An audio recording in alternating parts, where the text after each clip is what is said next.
Martino. Pour l'instant, nos avocats nous disent que tout est beau. Hier marquait le 50e anniversaire de la chute de Saïgon qui a sonné le glas de l'intervention militaire des États-Unis au Vietnam. On a tous vu ces images d'archives-là. Là. Le dernier hélicoptère qui était sur le toit de l'ambassade américaine, puis qui s'est envolé, puis il y a des gens qui s'accrochaient littéralement après l'hélicoptère parce qu'ils voulaient quitter ce pays-là, parce qu'ils savaient que les communistes entraient à Saïgon. Alors, c'était la fin de la guerre du Vietnam, les 50 ans. Et avec nous en studio, je suis très content, assez ému d'avoir André Gastonguay, qui est un vétéran de la guerre du Vietnam. Merci d'être ici. Bonjour, M. Gastonguay. Bonjour, merci. Alors, vous êtes né au Québec. À l'âge de 11 ans, vous aviez 11 ans, votre père a eu une job au New Hampshire, c'est ça? Oui. Donc, toute la famille est déménagée là-bas. Au complet. OK. Vous avez eu votre citoyenneté américaine. Oui. Puis là, à 19 ans, vous avez été, comme on dit, drafté. L'armée obligatoire. Obligatoire. À 19 ans. À 19 ans. La majorité, c'était 21 ans. La majorité, oui. Pour aller dans les bars, c'était 21 ans. OK, vous ne pouviez pas aller dans les bars. Non. Vous ne pouviez pas acheter de l'alcool. Absolument pas. Mais vous pouviez aller vous faire tuer pour votre pays. Absolument, oui. Alors, on vous donnait une carabine, puis on vous entraînait, puis on vous envoyait là-bas. Ça c'est correct, il n'y a pas de problème. Ça, il n'y a pas de problème. Mais rentrez pas dans les bars. Non. Sacrifice. Pas le droit de filles, pas le droit de voir un striptease de filles, mais on a... Absolument pas. Mais le droit de voir une guerre. Oui. C'est fou raide quand même qu'on y pense. C'est hein? fou. Alors là, je sais qu'au début, c'était comme un genre de loterie. Hein? On tirait C'est au un genre sort de loterie, oui. les gens qui allaient là-bas. Oui. Mais après ça, quand il y a eu vraiment une grande intervention, là, dès 18 ans, boum, on vous envoyait là-bas automatiquement. Oui.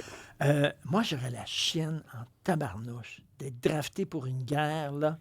Puis quand vous vous entraînez, puis vous savez que dans quelques jours, on vous envoie dans un pays étranger. J'avais la chienne. C'est vrai. Puis, mais il ne fallait pas le montrer, quoi. Mais non. Oui, on a été entraînés pour... Combien de temps ils vous entraînaient? C'est 2 mois et demi. 2 mois et demi d'entraînement. 2 mois et demi d'entraînement. Puis difficile? Assez difficile. Il y a un jungle training à peu près, là, puis tout ça. Oui. OK, comme si vous étiez en jungle. Absolument, oui. Même si je n'ai pas été dans la jungle, là. Moi, j'étais dans les communications, j'étais chanceux. J'ai été pigé pour aller dans les communications comme mon père. C'était quoi votre job? Épiceur de câbles. C'est quoi ça? Épicer des câbles, les rejoindre ensemble, les gros câbles. OK. Oui. Pour qu'ils puissent appeler, Exact, oui. appeler le quartier général, mettons, puis avoir les informations, puis Oui. tout ça. OK, mais quand même, vous étiez... les camps que vous mettiez, là, c'était sur le front? C'était au front, ça, là? Mais quoi? non, c'était dans des villes. Là. Moi, j'étais dans des villes. J'étais pas au front, en réalité. J'étais dans des villes assez grosses, là, comme Nha Trang, Quy Nhon. Moi, j'étais à Phu Thai, qui était en dehors de Quy Nhon, environ une vingtaine de milles en dehors de Quy Nhon, sur la route 1. Et puis, on avait des câbles qui étaient reliés entre villes. Et souvent, ils nous coupaient nos câbles, les Viet Cong. Ils coupaient les câbles, ils arrachaient les câbles, ils enlevaient la cape. Ah oui? Oui. Puis là, quand vous aviez, mettons, là, vous n'étiez pas toujours en train de travailler pour l'armée. Des fois, ils vous donnaient comme un congé là, de quelques jours. Bien, ils me donnaient, tous les 6 mois, ils me donnaient 2 semaines de... 2 semaines? 2 semaines de rest and recuperation, qu'ils appelaient IRR. OK, puis là, c'était où? C'était en ville, c'est ça? Peu là? importe dans quel pays, mais excepté au Canada Et, et aux États-Unis. puis, OK, là, j'imagine que quand vous faites la guerre, puis on vous donne 2 semaines de pause, là, on se dévisse la tête un peu, là, non? Oui, On fait le party un petit peu pour oui. oublier ça. Mais pour ceux qui sont au front, là, puis qui reviennent au front, c'est pas un cadeau, là, parce que là, ils ont pris des vacances pendant 2 semaines, et puis là, tout à coup, ils arrivent... Tu reviens là-bas. Ils reviennent là-bas. Là, tu pognes un down Tu pognes un incroyable. gros down. Oui, oui, Ben, oui, ça absolument, doit. oui. J'en connais, moi, qui ont fait ça, là. Ici, des Québécois, là, qui ont été volontaires pour aller au Vietnam. On se rencontre une fois par mois, et puis on a une rencontre de vétérans. Et dans tous les films que j'ai vus sur la guerre du Vietnam, il y a tout le temps de la drogue, tout le monde est stone tout le temps dans ces films-là. C'était-tu comme ça en réalité aussi? Là? J'imagine qu'au front, oui. Ah oui? Moi, j'étais pas au front, puis c'était un peu comme ça, mais au front, ça devait être pire. OK, parce que les gars prenaient de la drogue pour supporter... Dans ma tête à moi, tu peux pas être complètement... Faut pas que tu sois à jeun, réellement, pour faire face à tout ça. OK. Puis... Parce qu'il y en a qui ont réellement fait ils ont vu le front là, assez souvent. Là. Oui, c'est ça. Puis on a vu des choses, On a vu des choses assez épouvantables. Les vétérans que vous voyez, que vous rencontrez, est-ce qu'il y en a qui font encore des cauchemars? Il y en a, ben oui. Mais moi-même, j'en fais, moi-même. Ah oui? Ben oui, j'ai été embusqué moi-même j'ai été pogné dans une embuscade en faisant une escorte d'une orchestre qui était venue nous faire un spectacle de la Philippines, du Philippines. Okay. Et puis on est ramené à l'aéroport, puis en revenant, on a été embusqués. Par les Viet Cong? Par les Viet Cong. Puis ils vous ont tiré dessus? Oh oui, oh oui. Moi, vous dire une affaire que quand tu vois les traceurs là, qui viennent vers toi, là, c'est une pluie. Ah oui. C'est une pluie énorme. Puis vous le revoyez encore? Ah, je le vois encore, là. Puis le son, surtout, le son, c'est toc, toc, toc, toc après le camion, là. On était 7, 5 en arrière dans la boîte, puis on était 2 dans le camion. Puis j'étais le chauffeur. Vous étiez le chauffeur? J'étais le chauffeur. Vous les voyez, là? Je les voyais, vous, là? absolument. Okay. Il était dans les arbres qui descendaient, puis là, ça descendait vers nous autres. Il était sur des toits de maison, fait qu'il nous tirait vers nous autres. Le cœur doit pomper. Moi, vous dire franchement... Vous voyez tout au ralenti, quoi? Tout au ralenti, puis j'ai pas eu de peur, pas une seconde. Mais après... C'est après, hein? Après, là, j'ai braillé. Ben oui. Ah ouais. Ça rentre dedans revient. après, Ouais. là. Oui. Et il n'y a pas eu une bombe aussi artisanale qui a été lancée dans votre camion? Oui, elle a lancé après le camion. Et puis, elle a explosé dans le fossé. Puis c'est là que j'ai reçu un clou dans le cou. Ah oui? Vous avez la marque, là? Oui. Vous avez reçu un clou? Un clou de 4 pouces. Ça, qui est rentré? Il est rentré au complet. On voyait juste la tête. C'est le médecin qui l'a vu. C'est le médecin qui l'a vu. Mais vous, est-ce que vous l'avez senti rentrer? Absolument pas. OK, c'est après quand le médecin a dit, ben coudonc, vous avez un clou dans le cou. Oui, vous avez quelque chose dans le cou. Je savais pas que c'était un clou. Mais là, quand il est arrivé pour tirer dessus, là, Hey, vous avez été chanceux en maudit. Très chanceux. Est-ce que vous saviez pourquoi vous vous battiez? Tu sais, la Deuxième Guerre, il me semble que c'était clair, la Deuxième Guerre. Il y avait les méchants, c'était les nazis, puis bon, les Américains, c'était les bons, c'était clair. Mais là, c'est comme, tu t'en vas au Vietnam, puis on se bat pourquoi, puis pour qui au juste, là? On va dire franchement, là-bas, on se battait contre le Viet Cong, qui était une résistance vietnamienne, et puis l'armée nord-vietnamienne. Eux, ils étaient en uniforme. Mais le Viet Cong n'était pas en uniforme. C'était des gens de tout le monde, des gens qui pouvaient travailler pour vous le jour et puis le soir. Et ils vous attaquaient, là. Quand vous voyez des gens, mettons, vous allez au village, puis vous voyez des gens marcher, vous ne savez pas si c'est un ennemi ou si c'est un ami. On ne sait pas. Puis ils étaient très bien organisés. C'était des cellules, mais très bien organisées. Et même les Vietnamiens pour qui vous battiez, vous battiez pour les Vietnamiens du Sud, là, pour qu'ils puissent rester en démocratie. Même vous autres, ils n'aimaient pas beaucoup les militaires qui se pointaient là. Non. Fait que vous n'étiez pas aimé de vos adversaires, puis vous n'étiez pas aimé de vos amis. Il y en a beaucoup qui nous aimaient, oui, mais la majorité, là, on était bien reçus, mais il y en a beaucoup qui ne nous aimaient pas. Mais ce qui doit être dur, c'est que les gens qui ont combattu pendant la Deuxième Guerre, quand ils sont revenus, ils ont été accueillis en héros. Ils se promenaient là, avec leur uniforme, puis ils ne payaient pas dans les restaurants, puis les gens leur offraient des verres, puis tout ça. Les gens qui ont fait la guerre du Vietnam, quand ils sont revenus, c'était pas le même accueil. Hein? Moi, j'ai sorti de l'hôpital de Fort Devens, au New Jersey, et puis j'ai dit, si je m'en vais à la maison, je vais m'habiller en civil.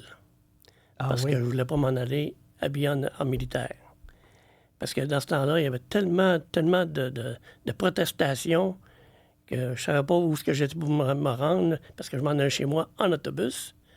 Puis j'ai dit là, je me suis allé chez moi en civil. Mais quand vous êtes dans une guerre, puis vous revenez chez vous, vous voulez avoir la Christie de paix, puis là, vous revenez chez vous, puis vous faites cracher dessus, puis insulter. On nous traitait de tireurs d'enfants, puis baby killers, puis c'est ce qu'ils nous disaient. Oui, mais c'était pas votre choix d'aller là-bas. C'était pas mon choix. C'était le choix de mon gouvernement. C'est obligé. Absolument. Mais oui. Est-ce que vous êtes en revenant de là, vous aviez quel âge quand vous êtes revenu? Je suis revenu à 21 ans. 21 ans, est-ce que vous êtes devenu un hippie? Non, pas du tout. Vous avez rejoint la gang de manifestants anti-Vietnam avec les cheveux longs comme Tom Cruise dans Burn the 4th of July, non? Non. Pas en tout? Pas du tout, non. OK. Non. Et écoutez, quand vous voyez les films qui sont faits sur la guerre du Vietnam, est-ce que vous trouvez que ça comme complètement déconnecté de la réalité que vous avez vécue? Il y en a, oui, mais il y en a d'autres qui sont pas mal proches à ce que moi, j'ai pas vu, mais que les gens vous ont raconté. Oui. Puis le film avec Mel Gibson, vous dites? Mel Gibson, là, nous étions soldats. Nous étions guerriers, vous étions soldats? Guerriers ou soldats. Oui, c'est ça. En anglais, c'est we were once soldiers. OK, Soldiers. OK. Soldiers. Et on vous dit, vos amis vous disent c'est le film le plus réaliste sur la guerre du Vietnam. Dans ce temps-là, avec Al Moore, oui. Al Moore, qui était le colonel dans le temps. Lui, il était un brave. Il est mort à 98 ans. Ah ouais.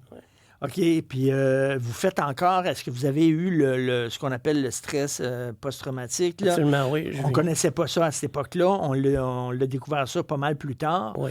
Mais c'était quoi? C'était des... Bien, écoutez, quand ils se sont aperçus qu'il y a beaucoup de vétérans qui se suicidaient, puis essayaient d'avoir de l'aide, même ceux-là qui n'ont jamais été au front, mais qui ont vu des atrocités, ils se suicidaient.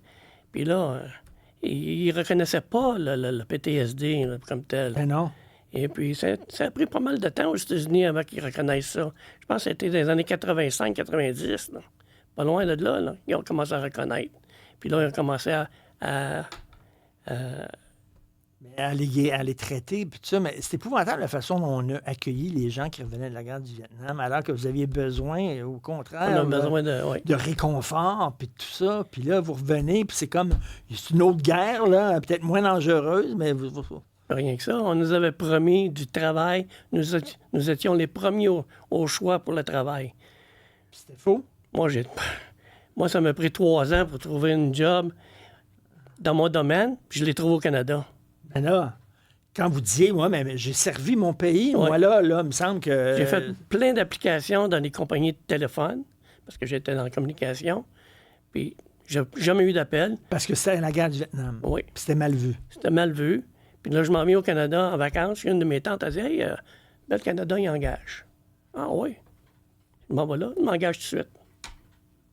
Ah, vous savez, quand on dit, oui, mais le militaire, la vie militaire, ça forme un homme, puis tout ça, puis on revient, puis finalement, c'était une bonne chose parce qu'on a des bonnes valeurs, puis on est un vrai homme, puis tout ça. Vous avez trouvé ça, vous? Pas plus que ça. Pas plus homme que d'autres. Vous n'avez pas vraiment plus trippé sur votre expérience que ça, non, là, absolument pas. Là. Non. Alors, c'était vraiment un foutu bordel, là, quand même. Là. Et est-ce que vous parliez entre vous, les soldats, puis en disant, qu'est-ce qu'on fait ici? Qu'est-ce que le gouvernement a fait à nous envoyer là? Souvent, oui. Oui. Oui. Vous disiez? Oui. Puis même vous ne savez pas... On en parlait, mais entre nous autres, là, entre soldats... Et vos amis qui ont vu là, ce qu'on appelle de l'action, là, des atrocités, tout ça, justement et qui ont dû tirer aussi, puis tuer des gens, que tu connais même pas. Sûr. Ils ont dû se défendre. Oui. Ben, c'est ça, c'est lui ou toi. Fait que t'as pas le choix, là. Oui, j'ai voulu emmener un vétéran qui a vu l'action. Lui, il a vu la tête, dans ce temps-là, le Tet. Ah oui, l'offensive du Tet. L'offensive du Tet, c'est la Nouvelle An chinoise. Oui. C'est ça, le Tet. Où ils sont débarqués, là. Ils sont débarqués par milliers, même par millions, même. Milliers. Ils ont envahi toutes les villes du sud du Vietnam en même temps. Il fallait le faire, là. Puis là, mais c'est vrai qu'il y a eu des atrocités qui ont été commises par certains soldats américains, oui. Mais on vous a mis toutes dans le même paquet. Tout le monde. Vous dites, Vietnam, oui, baby killer. Oui. Mais les autres, ils se sont rappelés de My Lai. Oui. Où des civils ont été tués, femmes, enfants, hommes, par des... Ça, c'était My Lai. C'est ça. À My Lai, ils ont fait un carnage. Un massacre. Oui, mais ils ont été portés en cours aussi. Oui. Le capitaine qui a fait ça, là. Ben oui, mais c'était pas vous. C'était pas moi. Franchement, là. C'était pas la majorité. Il y a une équipe. En tout cas, c'est une guerre complètement folle. 50 ans plus tard, vous vous en souvenez comme c'était hier? On s'en souvient, puis on en rêve encore. Et quand on vous dit, demain, tu retournes aux États-Unis, tu retournes chez vous, c'est terminé, là, ton trip là-bas, là, tu retournes chez vous, ça doit être un des plus beaux jours de votre vie. Un soulagement. Ah oui? Un beau soulagement. Avez-vous dormi cette nuit-là? Vous n'aviez rien contre de sacrer le camp? Moi, j'étais à l'hôpital, fait que j'étais blessé. Vous étiez blessé à l'hôpital. OK. Et vous avez été sauvé par une planche de métal, un bout de métal. Oui, le Racontez-moi matin ça. même, je m'envoie au mécanicien, je vois une plaque de métal sur le bord du mur. J'ai dit, qu'est-ce que tu fais avec ta plaque de métal? Là, je dis rien. Il m'a dit, je peux-tu l'avoir? Il dit, oui. Fait que c'est une métal après 4 pieds d'eau, après OK. 2 pieds de large. Vous avez embarqué ça dans votre J'ai dit, truck. je peux-tu l'avoir? Je vais la mettre dans l'arrière de mon camion. J'avais un petit 3/4 de tonne. Fait que je la mets en arrière de mon camion, en arrière du siège. Ça m'a sauvé la vie. Parce qu'il y a eu une Le attaque. matin même. Le matin Le même. matin même d'une embuscade. Il y a eu une embuscade, puis on Le tiré, soir. puis grâce à la plaque de métal, Ça m'a sauvé la vie. c'est incroyable. Incroyable. Les balles qui étaient dans le fond du truck, là, il y en avait une pile. Si vous n'avez pas dit, hey, je vais ramasser cette plaque Je de serais métal-là, mort. c'est Je serais ça. pas là. C'est fou. C'est fou. On fait rien pour rien. Non. C'est pour ça que j'ai une fraction de seconde ou une pensée, on dit. Mais ça doit vous hanter de temps en temps. Oh, ça si m'hante. j'avais pas pris cette petite plaque de métal-là. Même j'en shake encore. Ah ouais. Ah ouais. Ben, merci beaucoup. Je sais qu'on vous rappelle des mauvais souvenirs, mais merci parce que c'est important de le dire qu'il y avait des Québécois Oui. qui étaient là. Vous étiez obligés d'aller là parce que vous avez Obligatoirement, été draftés. Oui, drafté. Mais il y a des Québécois qui sont allés là, qui se sont portés Volontairement. volontaires. Oui. Puis je les vois, à tous les mois, on se voit. Pourquoi ils ont fait ça? Ils sont allés volontaires pour l'aventure? L'aventure, j'imagine, oui, oui. Est-ce qu'ils le regrettent? Il y en a beaucoup qui ont fait ça des gageurs dans des bars. Et Et tabac. puis, il y était 5 qui se présentaient vers le pont, puis il y en a 3-4 qui reviraient de bord, puis il y en a 2 qui se rendaient. Puis ils vont regretter en maudit d'avoir fait cette gageure-là. Il y en a qui ont regretté, ils ne sont pas venus. Ah ouais? Mais il y en a qui... Oui, il y en a beaucoup. Ben, il y a une quarantaine de mille Canadiens qui sont traversés de l'autre côté. Ils sont restés là. Oh. Il y en a qui sont morts là-bas, oui. en a qui Je sont pense morts. qu'il y a une dizaine de mille qui sont morts là. OK. Est-ce que vous écriviez à vos parents Oui, oui. quand vous étiez là-bas? Ben oui, absolument, oui. Vos parents devaient être inquiets, morts. Ah, il était inquiet, surtout mon père. Mon père a fait la Deuxième Guerre mondiale, puis il était inquiet. Ah ouais? Ouais. Lui, Deuxième Guerre mondiale, vous, guerre Moi, du Vietnam. Vietnam. C'est pas vraiment la même expérience. Hein? Non, non. Absolument pas.